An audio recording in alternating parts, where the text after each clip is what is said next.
Hello, everyone. I'm Steve Martin. I'm here with Darson Buckner, Hey. longtime friend.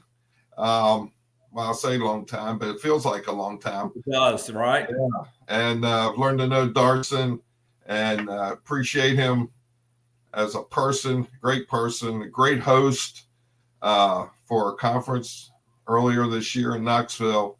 And yeah, and I just, and you have a passion for the truth. And I appreciate that about you.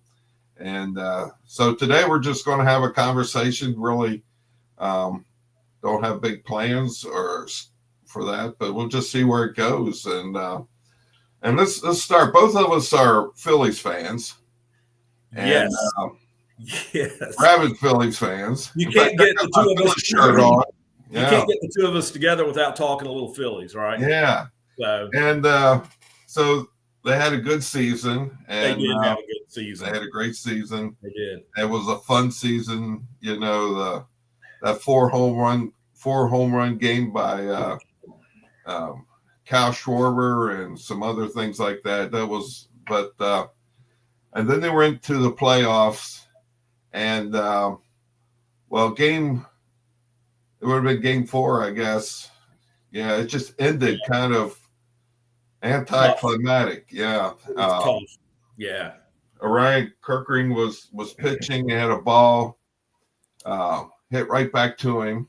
And if they had got out, they would have went to the next inning, and who knows what would have happened. Right. But it seemed like he kind of froze, and instead of throwing it to first base, he threw it at home, and it was a wild throw, and then they were at that moment they were out of it. Yeah, they really should have won if they were going to win the game, they should have won it they should have been doing something about it the third inning, right? Instead of waiting till the what was it? What did it end in? Like the 11th inning or something? I think so, yeah. And so they should have had something. They should have done something earlier, right? And they didn't. And then so it comes down to this one person, this one play, and he threw it home. And had he thrown it to first, the person would have been out, and it would have shut the inning down. Mm-hmm. And so he threw it. He got excited, and he threw it to home. And he knew this. He knew everything. I don't know if he knew that there was already 2 outs or what. But the thing is, we find ourselves when we're in you've got all this stuff going on around you, and sometimes you just don't do the right thing. And but you can't blame it on him, because it was all like I say, as a team, they always say they win as a team and they lose as a team, and they showed him tremendous support afterwards. Even you never see Rob Thompson, the manager, talk to a pitcher when he comes off the field, and he grabbed Orion and he held him tight, and he encouraged him. And then you saw the whole team rally around this guy for making one. I don't know if the guy had made a mistake all night.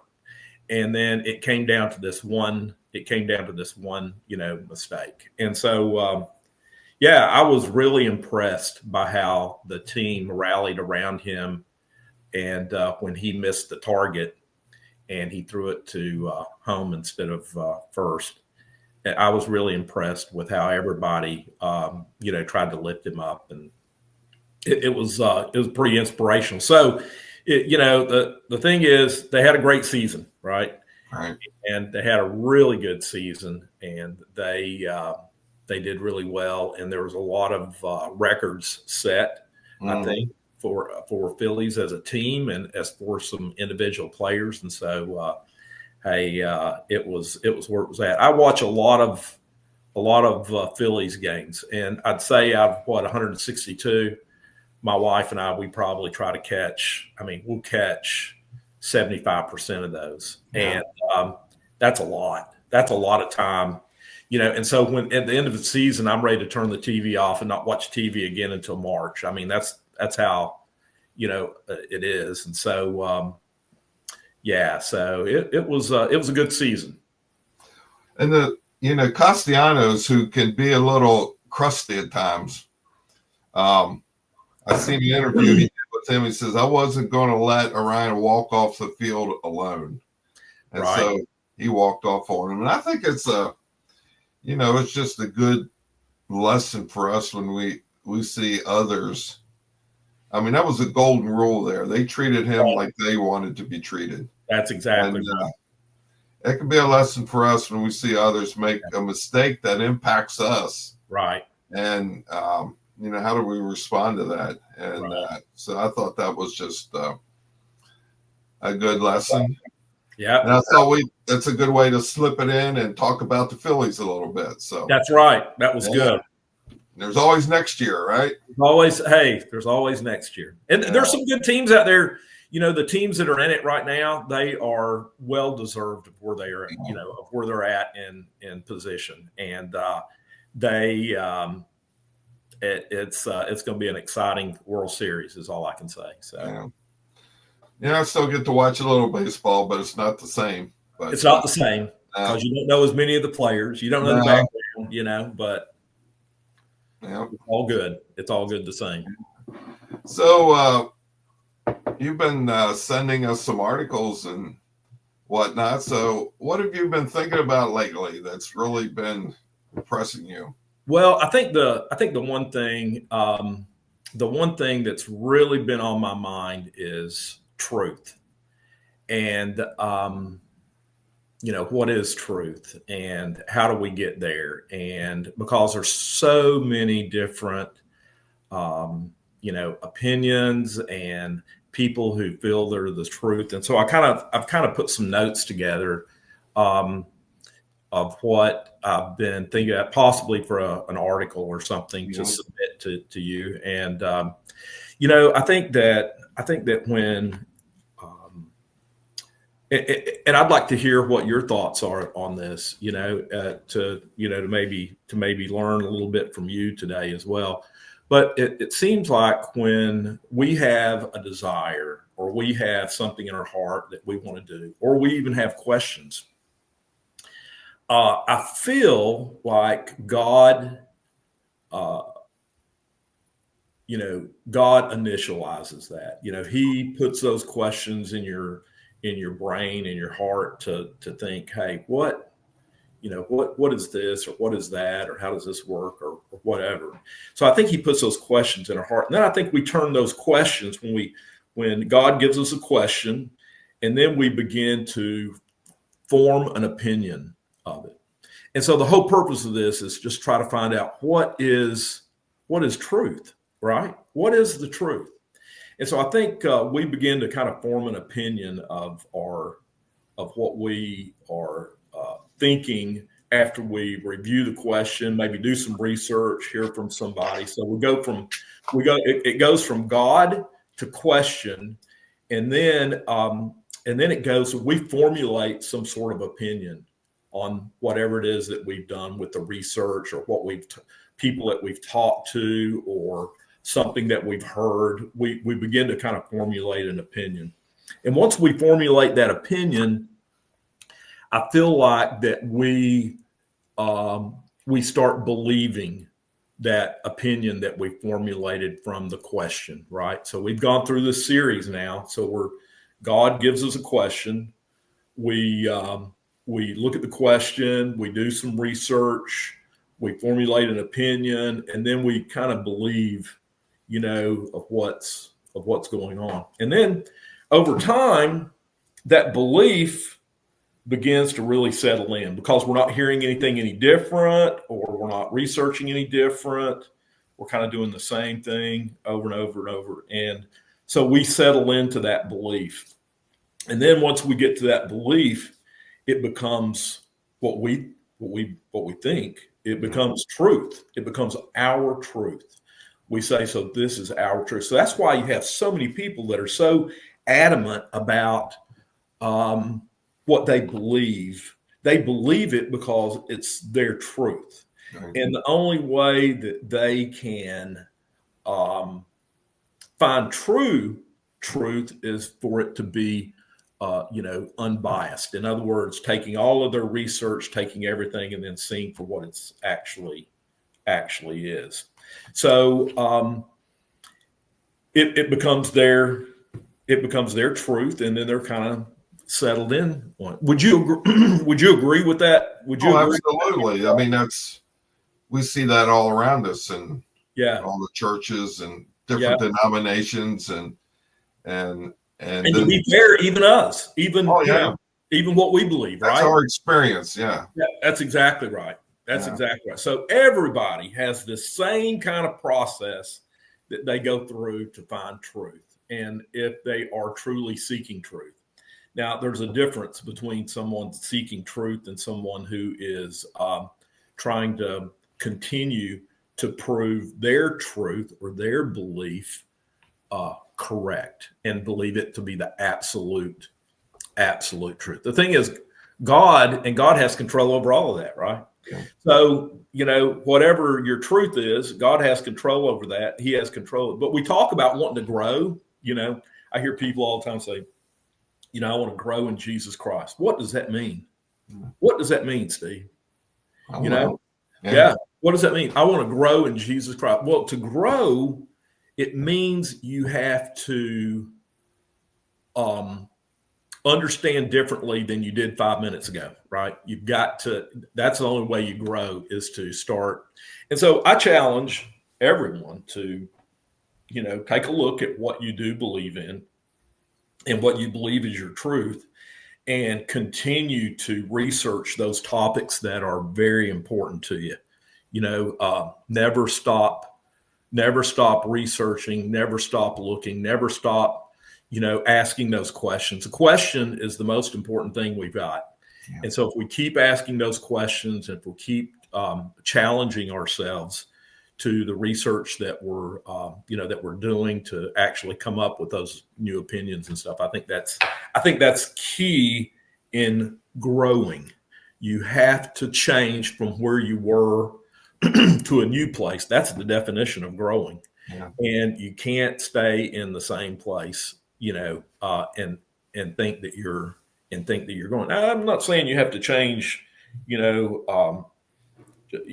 make an incredible change or something. I'm just saying you have to continue to ask yourself the questions that matter to you the most. Like for me, it was,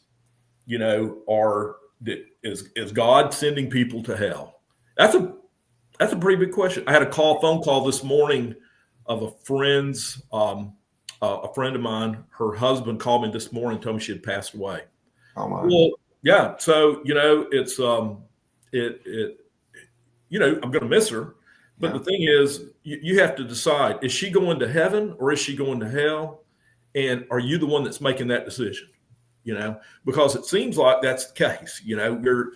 Well, they did this, they're going to heaven, And the thing is, you have to make a decision on the big questions like that. And you have to do the research, and you have to form an opinion individually. You can't have people do it for you. And you have to, and then you begin to form a belief. And so, do you believe in hell or not? Or, is God, what's God doing to his creation that he created, So you have to kind of walk through those kind of processes yourself. So that's really, Steve, that's, and I don't know how much you want to get into it, but that's really where my head's been for the past, I don't know, it's been there for a while, actually. And it's just now coming to the surface, to kind of talk about it. Well, truth is truth. I mean, at some point, according to who? To God. Right. There is a truth. That's right. And like you say, we're all in the search for truth. And I like what you said about questioning, because truth is not afraid to be questioned. No. Because it's truth.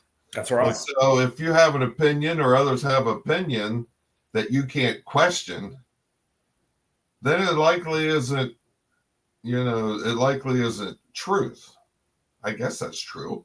Yeah, but it's going to take you down a road that if you can't question. Now again, everybody's different, but so you have to say, can I question this without anybody else around you? can I question this? So it doesn't matter what somebody thinks or what somebody says, or it just doesn't matter. And so you have to find, in order to find the truth. Now you talked a little bit about God's truth. Well, who knows God's truth? Who really knows? I mean, we seek it out, right? And so we look for it. But what did he say to Job? When he was talking to Job, said, Job, where were you when I created all this? Where were you? This is my truth. God knows the truth, right? He created the truth. He is the truth. He is the truth. That's exactly right. And so for us to know every bit of the truth is for us to be God. And, that's ridiculous. So, well, one thing that I've kind of, there's a couple points I look at when I question a truth. And I think it goes back to who God is. God is love. Right. And God is, his love is never ending. His love is, I can't even think of words to describe it, but it's his love never ends. His love is greater than any other love in the earth, and he is love. And the other one is does this truth bring me joy? Does this truth show that grace is abounding or superabounding? And the big one is, does this truth bring me freedom? And a lot of truths that we go do the opposite of those. God is angry. God's grace is limited. If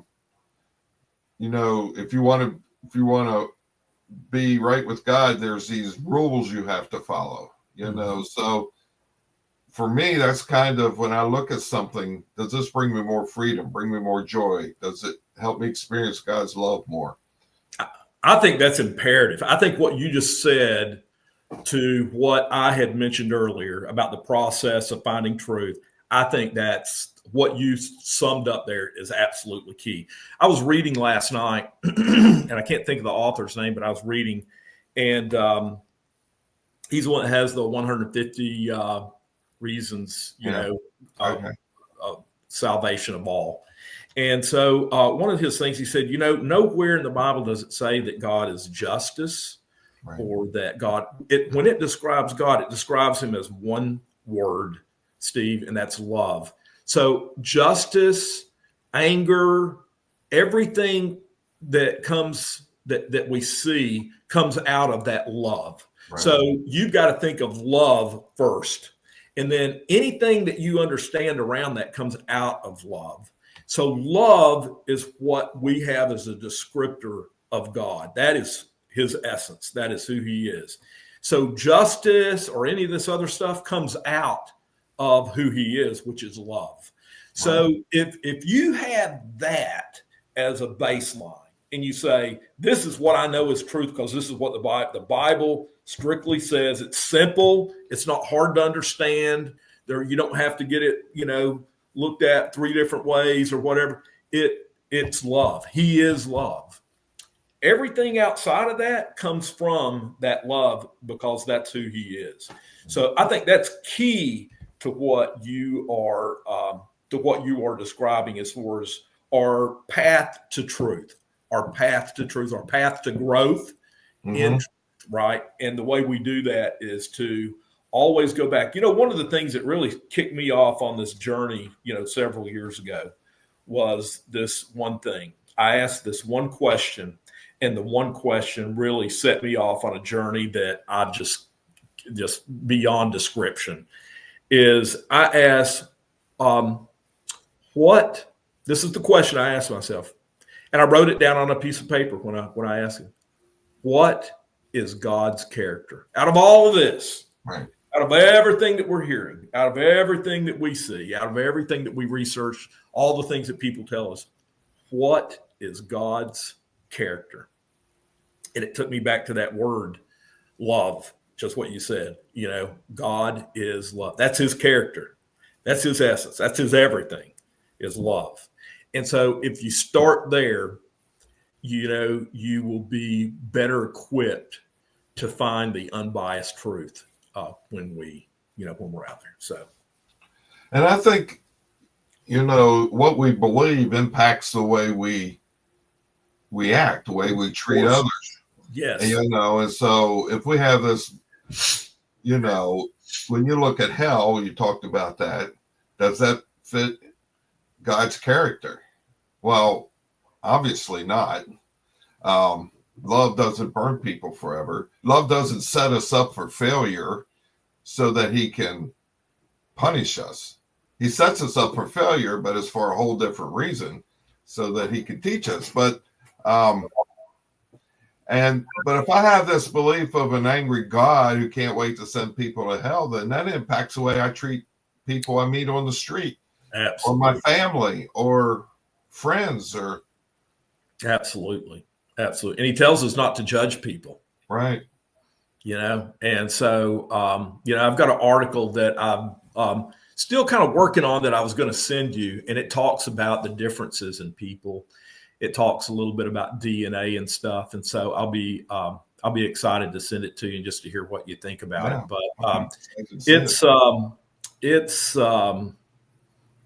it changes when we understand exactly who we are and what we're doing here and why we're here and why the pain and why the suffering and why the death. Just like my friend this morning, give me a call, tell me his wife had passed away.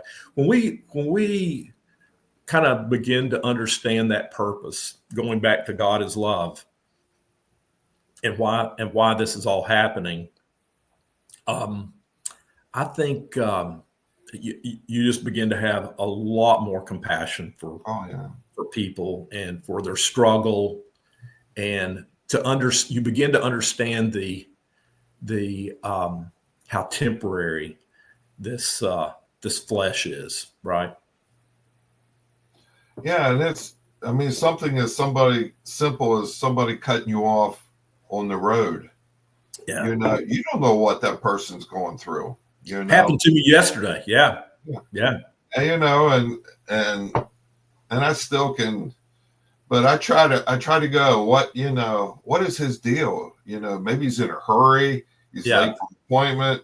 Yep. Maybe he's going, maybe he's child sick. You just don't know what people are dealing with. Yeah. So when that happens to me, I'm driving along and I'm thinking, the guy cut me off. My first thought was, I wonder what Steve Martin would think in this moment. Yeah, right. What would Steve be thinking about with this guy, And then I went through the whole series, the guy's late or his kid's sick or something like that, Yeah, what would Steve think about this? Well, a lot of the first thing that comes out is I call him a name, and right. Yeah. I have to do that. Then I start. Exactly. Then you start kind of bringing yourself down, don't you? Yeah. Yeah, exactly. I hear that. Yeah. But yeah, I think that's truth is, growing up, I heard so much about truth, but truth was always seemed to bring bondage, division. Right. Our truth is better than their truth. Right. And so we can't fellowship with them because our truth is at a higher level. Right. And then truth brings condemnation or it brings pride. It depends, right. Either I can do this truth and I'm super special, or I can't, and so I'm a bum. That's just right.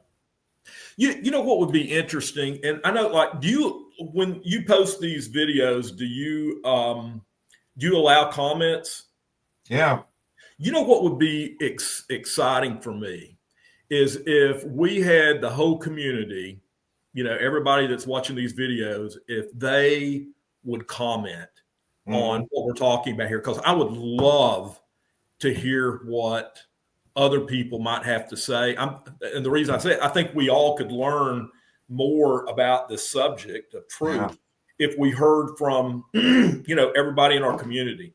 And so if we could get some, everybody to, just take a few minutes, it's important. take a few minutes and, reply back to comment, whether you agree with what we've talked about here or not. That's not important. What's important is that we get to hear what your thoughts are. And so I think that would be excellent to be able to hear some. That's a great feedback, idea. wouldn't you? Yeah. Yeah. I know I would grow from it. I know I'd grow from the experience. So. Yeah. And it's good. We get comments all the time about these videos we put out, and people are like, wow, I can't believe you guys are just where I'm at. I'm on the same journey with you. So right. it's something that we can all relate to and experience. Right. And yeah. And the thing is, I know where I'm at. I'm at a place where I want truth, and I'm not interested in where it comes from. I'm just interested in what is the truth. And to be quite honest with you, of course, I'm in a place where I feel like I've got, some of this kind of figured out, right? I kind of have my truth that I feel like this is what the truth is, based on everything that I've researched, based on everything I've done, based on everything I've heard, all my teachings, everything. But you know what? We all are on a different path. And so we've all heard and researched and understood differently, and I think a perfect example of that was were the disciples and their account of Jesus's walk, Mm-hmm. So, hey, we all learned something. You wouldn't say, oh, I'm just read Matthew because, Mark, Luke, and John, they really didn't have anything important to say. They all had, areas that helped us understand the full account of Jesus. And so I think that's, this is just my account. Okay. This is my truth. Yeah. Well, Clyde, who we all respect, and I don't know anyone who's studied more and dug deeper than him, but he'll be the first to tell you that, he's held error in it and over the years, and he's come to see some truth, but it always elevates God to another whole level in our mind. Yeah. And it elevates Clyde too, because Clyde's growing. That's what growth is. Growth is changing your position from yesterday. And it's not being wishy-washy. It's changing your position based on newfound evidence that directs you toward the truth. Yeah. That's what growth is, right? So it means he's growing. It means I'm growing. It means you're growing. And and then when he shares that with us, it helps us grow, right? And I think one of the latest things he came out with that really impacted me is when he wrote an article as a video about grace, and the true meaning of grace is joy, and how that changes when you read I like to right now I'm like in Ephesians, and I printed it out, then I go back and change words, when you find out the true meaning. So you go back and replace grace with joy, and it just elevates that whole scripture when you talk about God's joy, because grace can seem a little arbitrary at times, Right. It's like, well, what is it? We know what joy is, right? And so those just new insights, and again, it just shows who God really is. It gives us a better understanding of who he really is. Exactly. And what you're doing, you're simply going back to the word and finally understanding the full meaning of that word, the way it was intended to be. And that's where we get these, that's where the literal translation is extremely important to be able to understand. I don't want to know what King James thought the word was. You know what I'm getting? I don't want to know. I don't want to know what, several people at from different universities and different religions come in to like oversee, a Bible, such as I'm not going to mention any names, but just a Bible. I'm not interested in that. I can get that from talking to you. I can get or talking to anybody, right? Mm-hmm. I want to know what the meaning of that word was. At the time that Jesus, or at the time the Apostle Paul or whoever was speaking, I want to know that meaning. That's what I want to know. And I don't know Greek and I don't know Hebrew.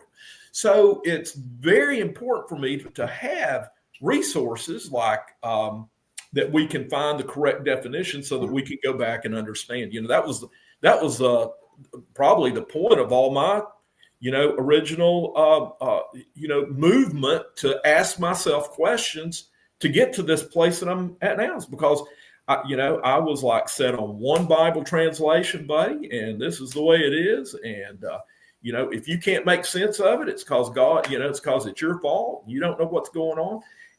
Until I was able to open myself up to growth and say, what's really going on here?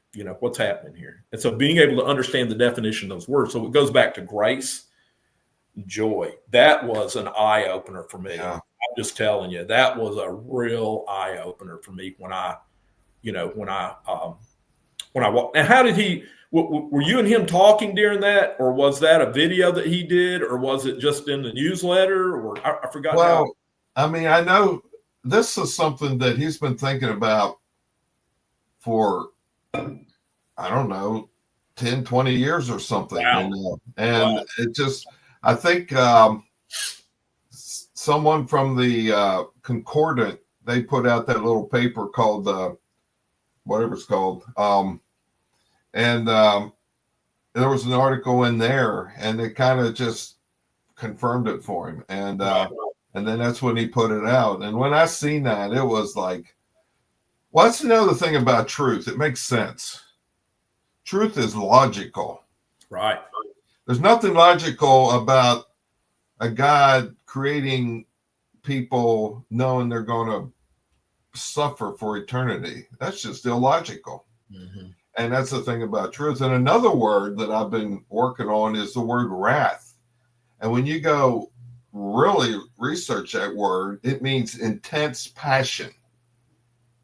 And so God's wrath is intense passion. And so he has intense passion against sin, even though he created evil, but because of the destruction it brings. And that's why in the end, it'll all be made right. And so there's those words that we learned as we, and we have to, like you say, we have to be willing to question that word, because wrath doesn't seem logical when you think of God. When you're putting it in the context of whatever it is you're talking about. Yeah. Yeah. And the thing is, just to I have to insert this, but you don't know what perfection is until you've realized imperfection. Right.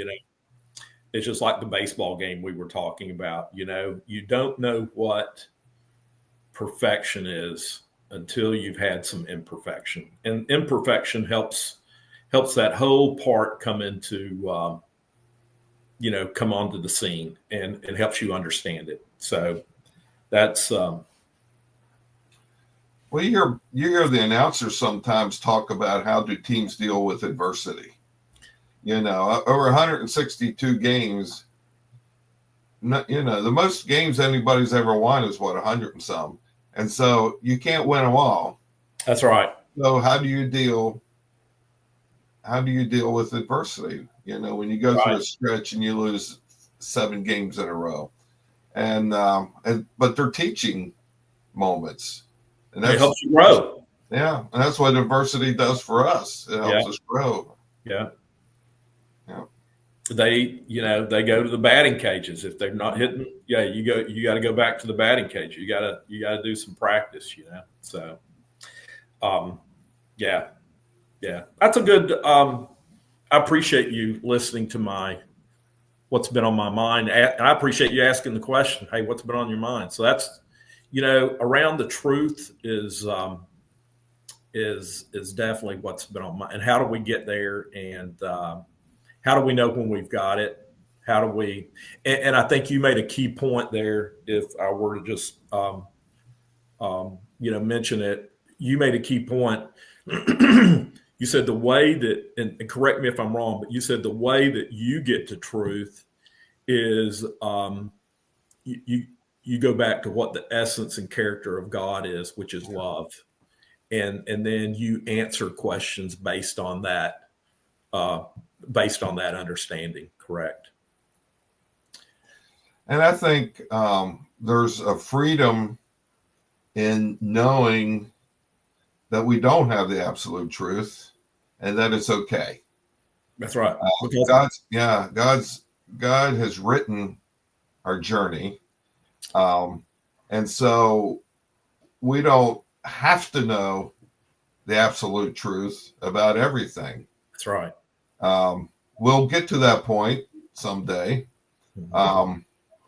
But at that point, we'll appreciate the journey. Like you said, the contrast of just in this, we have our everyday responsibilities. We have a job, we have our family, our health, all these things that take up our time. And so, but we have this underlying desire for truth. And the journey, I think sometimes, they talk about, it's not about the destination so much as the journey. Right. And that's what we're on right now. Right. Well, one of the things I just thought of as you were talking there was, and I think you helped trigger this in my head was, you've got to understand, you've got to come to a point of accepting sovereignty, God's sovereignty, if any of this is going to make sense. So there's certain things that you have to fully accept, or you have to, when I go down through that list, it really needs to be in the, opinion, believe, understand. It might not be your truth yet, but you still have to kind of have that understanding kind of in there that God is sovereign and he is everything. And if we don't, let's talk about this for a minute, Steve, and ask and tell me about this. So if you don't come to the understanding, say you're learning about something and you're questioning something and you haven't quite got it into the opinion part yet of your understanding, you really haven't formulated an opinion of, you just kind of put, what do you do with it at that point? If it, do you what do you do? Do you just put it on the shelf to revisit? I mean, can you tell me about that a little bit? Well, for me, it's hard for me to put things on the shelf. But yeah, because it's constantly, I remember when this is probably the deepest research I've ever done, because once I got this truth, some of the other things fell into place. But when I was doing research about the salvation of all, I spent months, in the evening reading, researching, and doing all this stuff. And until, I started out to prove that it was wrong because I'd read some books, but I kind of felt in my heart it was right. And so, but at that point, I didn't have the understanding of the sovereignty of God. And so I think there was something in me that I had to figure it out, and where lately now when I research, I can rest in the fact that I'm on God's timetable, and if I can't figure it out, I'm starting to learn to put things on the shelf a little bit, let them stew. Well, so let's look at this. So you were doing the research on the salvation of all. During that research, you had to discover thousands of things that you didn't have time, or you just, or you weren't drawn to, that you had to do something with. You had to do something with all of those things that you were learning as you were going along, or all of those things that were making themselves appear to you. Right. What did you do with those? Did you just kind of put those on the shelf and say, hey, I'm going to revisit those when I get done here? Or how do you handle that? Well, when I was doing my research for the salvation of all, I probably got 100 books on it, but sure. And so I remember reading when I finally got on to like Clyde's website, and they're talking about the Trinity and how the Trinity is not true. And I'm like, well, you guys are a bunch of idiots. And so I threw that one on the shelf, you know. That's right. You got to put that one on the shelf. Right? I had to put that one on the shelf. That was probably the big one then. And of course, I grew up in the Mennonites, and we were very Arminian. You know, you could lose your salvation, right? And it was up to you to make the choice, right? And you could get it or lose it 5 times a day. You know, just in case. Right. And so you had to stay prayed up, didn't you? You had to stay prayed up and fussed up and all that. Yeah. Yeah. And so, but I guess learning about salvation of all freed that up a little bit, because I wasn't afraid to go to hell if I have to cuss at a guy that cut me off, you know. That's right. But, you know, Clyde and I did a video yesterday about regret and those kind of things, you know, and we come up with this, that the sovereignty is an antidote to regret. You know, if you look at things you regret in your past life and realize that, well, it was going to happen, that was God had written that. Right. And I think sovereignty can be to what we were talking about in our search for truth. You know, if we're on it and we don't know where we're at, well, sovereignty can be the antidote for that too. You know, I'm on God's path, and I'm going to understand as He has me understand. Yeah. And that way you can't judge anybody either. No. Because they're in relationship with God, whether they want to believe it or not, you know, whether they believe that or not. We know that to be a truth, right? Our truth. It might not be their truth, but they're in a relationship with God. God has them exactly where He wants them. That's freedom right there, brother. That's real freedom. Oh, it's absolute freedom. Yeah. And you can, and in the last year or so, 2 or 3 or whatever, it's made such a big difference in how I relate to people, because I don't have, you know, always wanted to bring in these truths, you know, and make sure that people understood them and whatnot. I don't even bring it up anymore. It's not your responsibility. My responsibility. That's If right. they bring it up, I'm happy to talk about it. But, sure. You know, let's talk about whether the sports or, you know, family or, you know, and so you just relate on a whole different level. That's right. And things are a lot more peaceful that way. Yeah, absolutely. And, that's it. You know, and it's a big game changer for me was politics. So yeah. I just don't have to worry about it. You know, it's just not in my. I hear people talk, and they get passionate about it. Oh my! You know, you want to talk about that passion, that wrath word. Oh my gosh, they get very wrathful, and so for me, I'm just able to I just sit back and I'm like, you know, I'm talking to God. You know, when all this is going, I'm like, God, you've got this. You've got this right where you want it, don't you? I don't know why, but you've got it right where you want it. So yeah, and we're not the first country that's went through bad times and hard times. You know, why should we be exempt? And exactly. And but yeah, I agree. You know, I went through my Facebook and Instagram feeds a while back, and I'm like, if anybody says anything of politics, whether I agree or disagree, they're out. I don't want that to disturb my peace, you know. That's a very good point. That's very good. That's very proactive of you to say, hey, this is how I'm going to stand my ground. Yeah. I just don't want to hear your crap. Gosh, we have enough stuff going on. That's right. Yeah. And we got important stuff to do. That's right. think about. Yeah. That's right. That's right. You got a new job. You need to. Yeah. You got to be all out there on that. So we don't have to be. We naturally are. So. Yeah, and to me, this job is about getting that study Bible out. Right.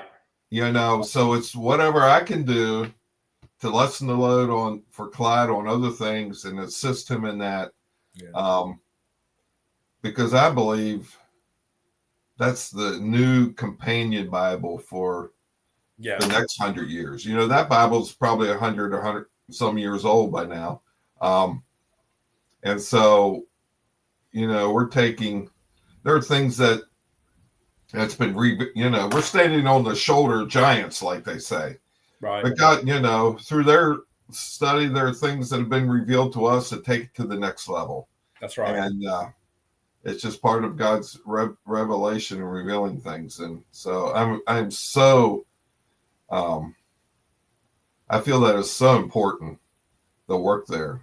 And it'll just take this culmination of 30 years and just put it in one place. And then, so tell me, I watched your video, that you and Clyde did, unless you put out another one recently. So tell me, like, how the single most important thing that is being done right now to help with this Bible is. I believe is you coming on board and accepting the responsibility that you have to kind of give Clyde the ability to do what he has to do. But there's other things that can be done from people like me and from other people that watch, that watch the channel and stuff. And I know that, nobody likes talking about it, but, there may be some real opportunity here for people like me to help support that. Right. And so can you tell me ways that we can, I'm certain we can probably mail a check. Do you do Venmo, Zelle? What are some things that you can do, and where does that go? And do you have resources set up? And maybe you could leave something in the comments, or maybe put a video together just for that, to show people, hey, this is how you can help with this study Bible. That's a good idea. And just kind of walk them through the process, because some people may not have used, PayPal or Venmo, or one of those ways that maybe you could kind of, help them through that or something, or maybe just have them give somebody a call and say, hey, this is what I'd like to do, and this is how I'd like to do it. This is how I'd like to get money to help with that process, and the thing is, and to help, offset some of your cost as well, Steve, in what you're doing. So, I'd like to see something like that. If maybe you could help us, the rest of us, kind of figure out what we can do and how we can participate. Well, if you go to a website, which we have a new website, which is great. The other website was probably 30 years old. I don't know, 20 years old. It was way behind the times. But there's a whole page on there called the Study Bible Project. You can click it at the top of the page, and it runs you through the whole thing there, what we're doing and how you can help. Well, hey, this has been a great conversation. It's always good talking with you, brother. Good talking to you. Anything else you want to say before we go? No, I just like to, I guess the one thing I'd like to say is I would like to hear what other people think about the conversation that we had today around truth and around, how you get there. The truth comes from God, or he puts a question in your mind, you question it, you form an opinion, that opinion kind of gets into a belief, and then the belief goes to your truth. So I'd like to kind of hear what other people, how other people feel about that. And the only way I'm going to grow is if I get a little diversity. I get a little adversity, I should say. And get some pushback to where I can understand. So, but I would like to hear, any comment, good or bad. Hey, am I going about this? Am I thinking about this right? Or is there something that maybe somebody listening could offer advice or something to help me maybe just expand on it, just like what we talked about. just like what we talked about, love and, kind of all of that coming from, God. And so, I'd like to hear what other people have to say. Yeah, no, that would be awesome. You and I are pretty smart, but we're, I'm not the sharpest tool in the shed, You're right where God wants you, man. Exactly. That's the truth. That's truth right there. That's truth right there, baby. That's truth right there. Yep. Yeah. All right, Darson. Thank you for having me on. This has been a blast. All right, brother. All right, brother. Talk to you soon.